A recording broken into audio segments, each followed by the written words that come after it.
Thank you अध्यक्ष महोदय जी। जितने भी सम्मानीय सदस्यों ने इस बारे में बोला है,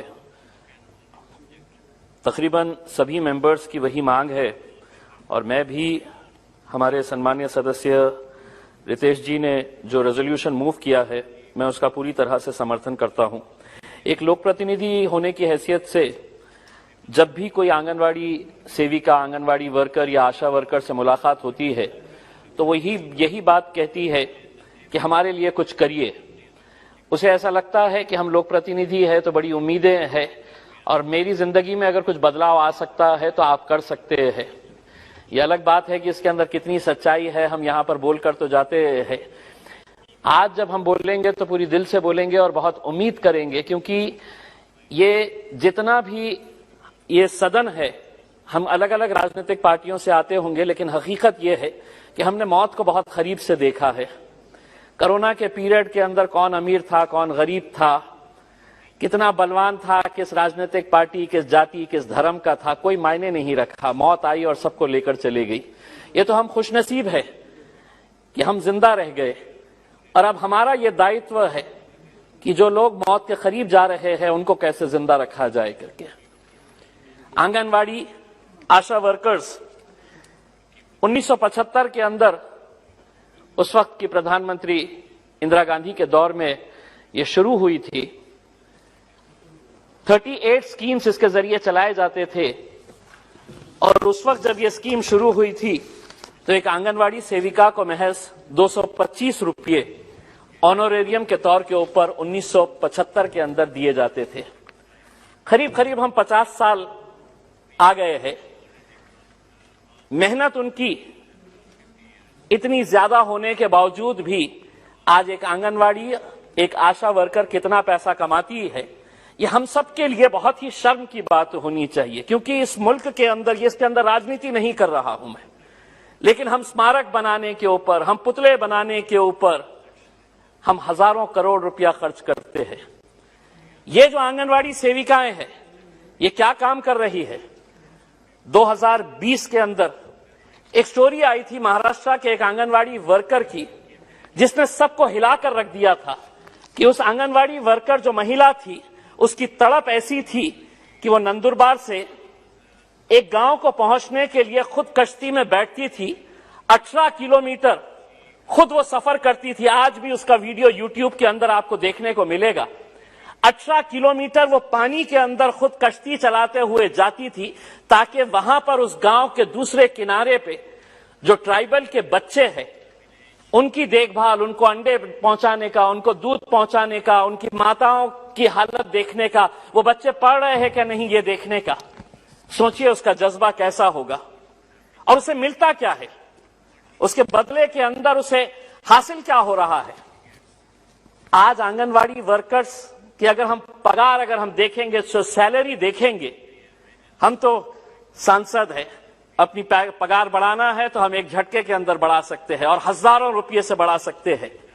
इनकी सैलरीज क्या है? मैं मेरे महाराष्ट्र के हद तक की बात करता हूं। आंगनवाड़ी वर्कर को कितना पैसा दिया जाता है? तो 8,500 जो मेन आंगनवाड़ी वर्कर है, जो आंगनवाड़ी वर्कर मिनी जिसे कहा जाता है, उसको सैलरी दी जाती है 4,500 रुपये और जो दूसरी है उसे महज 5,000 रुपये। तो आंगनवाड़ी वर्कर्स की अगर हम सैलरी देखेंगे तो वो 4,500 रुपये से 8,000 रुपये।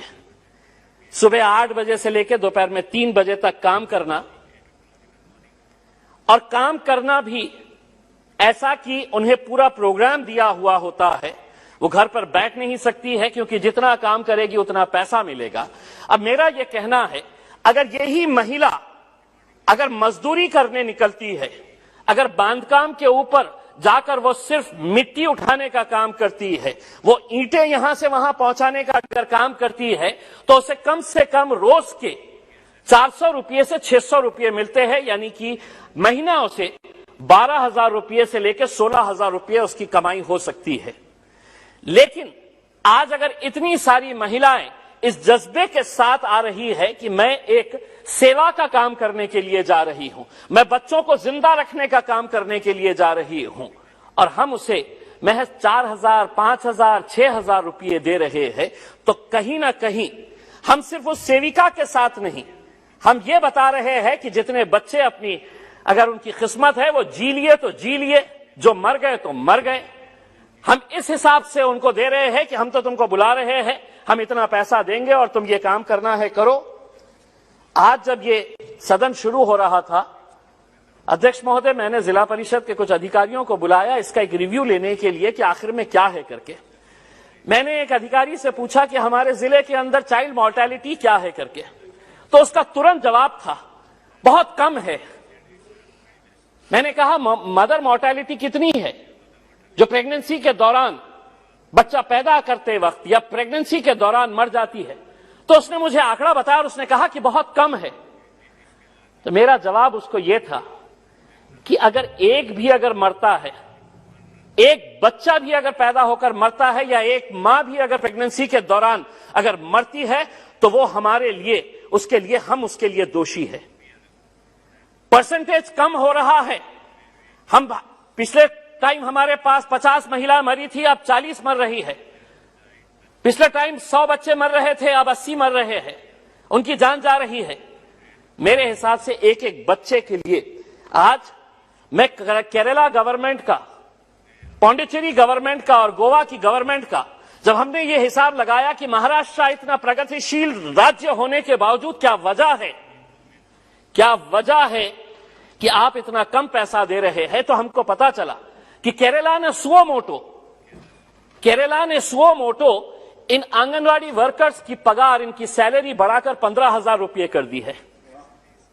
पौंडीचेरी और गोवा सबसे ज्यादा पैसे देता है आंगनवाड़ियों को।